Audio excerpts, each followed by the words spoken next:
Welcome to Inside Games Daily, the only gaming news show brave enough to keep the price of our show the same over the last 5 years. That's right. It's free, baby. All you got to do is tap on it. And hey, if you're listening to this, that means you did. And we're very grateful for that, for reasons we might get into before the end of the episode. My gosh, this is a real shocker, honestly. Xbox is raising the price of pretty much everything today. Consoles, accessories, and games. Yeah, and like Bruce was saying before the episode started, you might hear that and think, oh gosh, another $10, $20. No. These price raises are very significant. We're talking 25% raises on the price of consoles, which ends up being a hefty chunk of money. It's crazy. Honestly, this is like, to me, this feels like they're just like, never mind, we don't want to sell them. This is wild. Games are staying the same price for now, but Xbox warns that first-party titles will get bumped to $80 beginning this holiday season. Lawrence and I have been saying this for very many years. Once COD raised to 70, I was like, be careful of that $80. And GTA is pretty much guaranteed to be $80 now. Yeah, that was my first thought as well. You might as well start tucking away an extra $10 in quarters because you're going to need it. Yeah, that's the default now, and it sucks. The thing is, like, I think it's easy to blame Nintendo for this. Oh, they went to 80, now everybody else is going to. I think it's like everybody wanted to and was going to, and it's just who's the PR villain the least, I think, in this situation. So thank you, Nintendo, for bullying everyone out of the way. But like we said, everything else is going up in price too. So $10 on games are going to seem pretty quaint in a minute. Yeah, this is. I'll read a few of these just because, like, these are shocking. These price increases. The Series S, the Xbox Series S, which was, historically the cheap one, that was $300, and it was like a nice little entry point into the next gen market, and they're selling a bunch of them. Has gone up from $300 to $380, which is crazy. That is wild. Yeah, that's over 20%. So, gosh. And it gets worse from there. The Series X, this is the 1 terabyte Series X that has the optical drive. It's gone to $600 from $500. So a neat $100 increase, flat 20%. That hurts a lot. Ugh. Man, oh man. And then there's like a few of the things like the controllers. They're up to the core controller $65. And if you want a color controller, it's $70. Like they've raised these prices $10, $15, $20 here and there. The Elite, it looks like I think it's $200. I don't know. Was it always $200 for that Elite Series 2? No, I think it was $180 before. So okay, all right. But still, a $200 controller, Bruce. Did you think we'd ever live to see the day? Yes, I did, because prices always go up. But this is a lot. I mean, that console price raise is I cannot believe that they went through with this. I can't believe it. So I think the thing is, it's been backed up for a while. Not that you have to give Xbox any credit here, but they have kept the Xbox console prices, relatively low, while PlayStation mainly would iterate the price of their console up and up and up. So Sony has raised the price of the PlayStation 3 or 4 times since its launch. Xbox has kept at least the Series S, I think, the exact same price retail the whole time. I think they were hoping in their naivety that a cheaper console might actually sell well, because there is some interesting market data about how younger consumers just don't have the disposable income or not being interested in buying consoles. So I can see the strategy behind having a cheaper console out there, but it just didn't work. So I guess they're like, screw it, just make it expensive. Yeah, which is crazy. I don't, because they've been so below the market share of PlayStation. I mean, obviously Nintendo Switch, but and PlayStation as well. That I don't. This is the exact opposite of the way to catch up. Maybe they think that this is like a premium product that people are going to be like, oh, it's premium now, like that. But nothing's changed. It's the same thing. So like, if you do any amount of research, you'll be like, wait a minute, the price just went up $80 for the same exact thing. Why would I buy this? So this is such a weird move. Well, I mean, what's your alternative? Competitors that have already raised their prices? It's just a relative pricing thing, and I think you do it now, so that everyone gets used to the new number before GTA 6 comes out, or the big holiday releases that might actually move consoles. So I think it's also a factor of, like, you price things low to get your product out there, and then once people are on it, then you raise prices. So I think what we're seeing now is Xbox as a division basically signaling that they think they've gotten as many consoles out there as they're going to get this generation. So it's no longer expansion, now it's revenue, which is a bit odd because Xbox division actually reported a growth in revenue year over year for the quarter ending March 31st. Yeah, 8% year over year growth, to be specific, attributed to growth in Call of Duty, Minecraft, and Game Pass. So that Activision Blizzard acquisition is paying off. But hardware revenue was down 6% year over year. These raised prices are not going to help that. Yeah, so I mean, it's funny you say that because this cycles us back around to what you were wondering, like why raise prices now? I think one of the things we touched on is that, yeah, both PlayStation has raised prices. I mean, they did that 2 weeks ago in addition to maybe every couple of years. And Nintendo, you know, they came out with an $80 game, got the sticker shock rattled out of everyone's nerves. But even still, their consoles and accessories were pretty hot to begin with. And now with tariffs looming, Nintendo's actually raised prices on a lot of those accessories. So yeah, if all of your competitors have prices above you, then there's like a gap there that you'd like to think people would elect for. You know, we're going to choose the cheaper product that does the same thing. But it didn't work. It didn't work with the Series S, which baffled me at the time and continues to confuse me. But I'm not talking about gamer sentiment. I'm talking about markets, sales. You can hate it for Baldur's Gate 3 or whatever, but it's still a bit odd, I think, that a contemporary console at a much lower price point, especially with something like Game Pass, didn't find a market that needs a lower price point at entry. People villainize the Series S for supposedly being the lower powered thing that was holding back console gaming, or the reason that Xbox as a platform wasn't getting particular exclusives. But people loved the Steam Deck, I think, for being a home for moderately scoped games that you could buy for $20 or so and take with you on the go.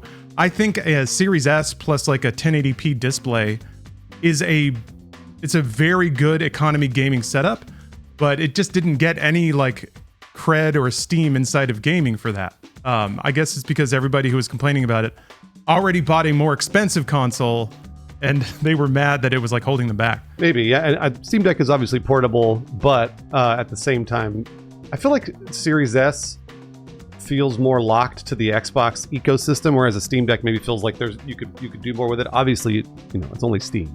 You can mod it if you want, but Steam has 100,000 more games or whatever than the Xbox does. So maybe that was that's the thought there versus the Steam Deck versus the Series S. And supposedly Xbox is supposed to be releasing portable hardware soon as well. That's the rumor. So they could be releasing kind of what the Steam Deck is, but for Xbox soon. Yeah, I think so. Yeah, the going assumption is that they're working with Asus on their ROG Ally line, and that there will be like an Xbox branded, Xbox co-branded handheld that may have some like it'll have Xbox buttons and maybe a guide button and stuff like that. And I agree, Bruce. I think that's the tactic instead of the Series S now that they'll probably take to try to be the onboarding into the Xbox ecosystem. So to raise the price of consoles kind of makes sense in lieu of that. Yeah, and obviously, like we talked about earlier, GTA 6. This is gonna be the big one. Xbox, I guess, could have used this opportunity to be a price leader, but it didn't work before. So they're not going to do it again, especially in this specific economy, the macro economy, where everything is going up. So, you know, everyone is going to pay more for GTA 6, and they're going to. Like, people are going to do it. If the Nintendo Switch 2 pre-orders are any indication, I saw thousands of comments complaining about the price, and that thing is sold out everywhere. Everybody bought it. So yeah, I think we can assume that GTA 6 is the next major event that will send people out to buy a console if they don't already have one. We can probably assume most of those are going to be PlayStations. But if people do decide to play GTA 6 on an Xbox, then Microsoft is probably going to want the sticker price of that console to be higher when people make that GTA 6 motivated purchase. So I think doing it now again gives everyone time to get used to it, and maybe gives new consumers a chance to forget about it before they go and buy one this fall. Also, kind of like you were saying, Bruce, I think once upon a time, if GTA 6 had launched 3 years ago, Xbox probably would have seen this as an opportunity to gain market share. If PlayStation's out there, you know, $700 console, and here's a Series S, theoretically, that can run GTA 6, and it's a modest $300, The boomers among us with full-time jobs and disposable cash will probably go for the higher end option. But for the 20-somethings that are struggling to make rent, that's a potential way to get in there. Suddenly I'm reminded of the PlayStation rental program that's just doing bonkers business. I think there's a lot of market data again to show that there are younger gamers who are just not getting into console gaming because price is prohibitive.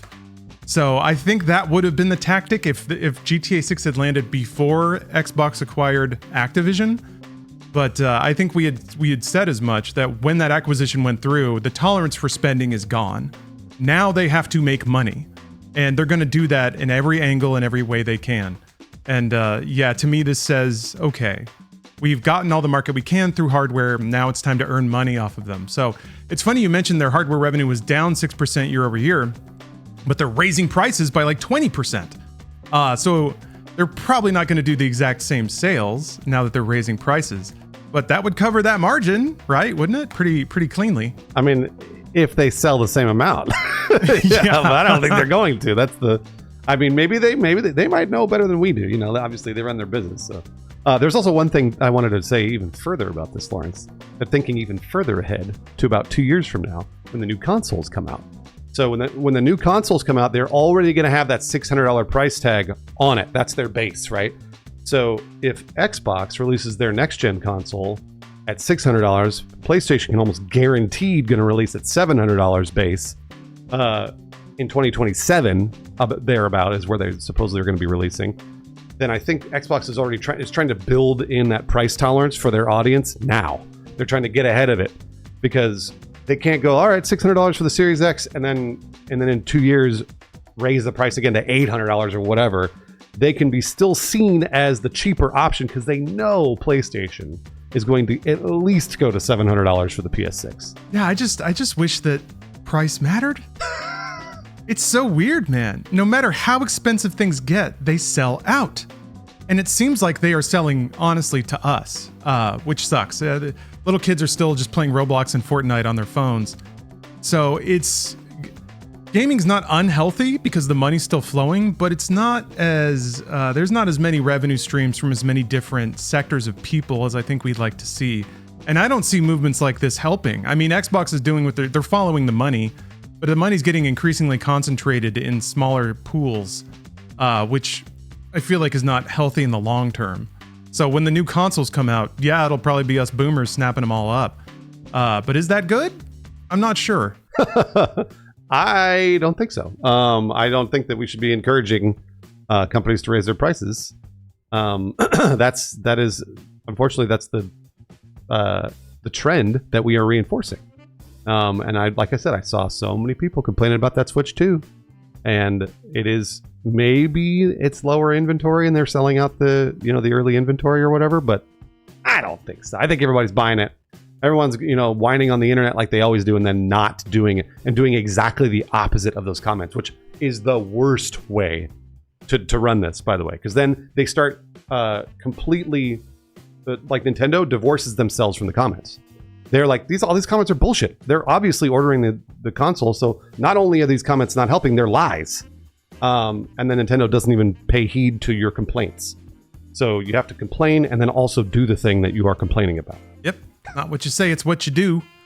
For certain. That's honestly why I'm so detached when it comes to market analysis, is because it's more like it's like I'm in a wilderness stand, and I got my like deer piss all over me, and I got some binoculars, and I'm just observing out in the wild, and I have no idea what these people are going to do or why, despite what they say. So yeah, I'm just a patient observer of how people move and spend their money, and I'm always fascinated at how that informs the business and the act of producing games. So I don't know. I'm starting to develop some sociological theories about like the console game. I think is also pretty rigidly generational at this point. I think maybe early 30s is probably the like youngest you get for people that still want a like traditional boxed game with a fairly contained and defined experience within. Beyond that, it's getting a little weird, which makes me wonder what the future of games is going to look like. I can't wait to see it. Part of me is nostalgic for what games used to be, but they're going to have a pretty defined audience going forward, I think. These were thoughts rattling around in my head when we were talking about the underperformance of Dragon Age. I think that the format of that game might be a little old at this point, which is not not a fault of the product, just more an observation about its underperformance. Absolutely, Lawrence. This is just it's a weird thing, and I think we are the older version of this now, and the younger version, like you said, they're playing Fortnite on phones, and they're playing every mobile game they can get their hands on, and that's why gacha revenue goes up, year over year by a lot, because that's what people are doing. They're doing microtransactions, and they're doing it all on their phone. So and consoles are going away. I mean, we're watching them sort of expire before our very eyes, because they probably should have been gone, whatever, 5-10 years ago, whatever. But they're still going to sell these for as long as there's a market to get their $10 billion. Yeah, we're moving towards platform agnosticism. Xbox is pushing their faster, whereas PlayStation really likes their walled garden. So maybe that's another factor. Sure, the console is there if you want, but Microsoft would probably prefer that you just do cloud gaming through your phone or something like that.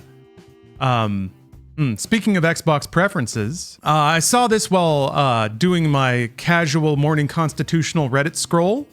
Wanted to shout out an Inside Games Inside Gamer out there, Senior Sophomore, posted this to the Xbox subreddit 5 hours ago, saying that they just got an Xbox Series X for their birthday. We can assume that happened before the price increase, which is wonderful timing, but also, this Inside Games Inside Gamer has impeccable taste. If you zoom in to particular areas of the screen, you might see a YouTube Internet relic running in the background. So, Senior Sophomore, you have great taste. Congrats on getting a new console. Hope you enjoy Balatro. Yeah, I was going to say they've been playing a lot of Balatro too, which is, hey, we've got that in common as well. And at the end of the episode, this is usually when we thank our supporters on Patreon, and we'll get to that. But as usual, we have a reason to be extra sincere and thankful today. We had the fortune of not reporting on video game industry layoffs for once, but in a way, the same thing sort of happened. We saw some very uncomfortable headlines this morning. Polygon as an outlet is being sold. And then also it seems like Giant Bomb is in the process of changing owners or changing content strategy. So regardless, we're carving out a moment to express sympathy for our compatriots in games media. It's not easy out here.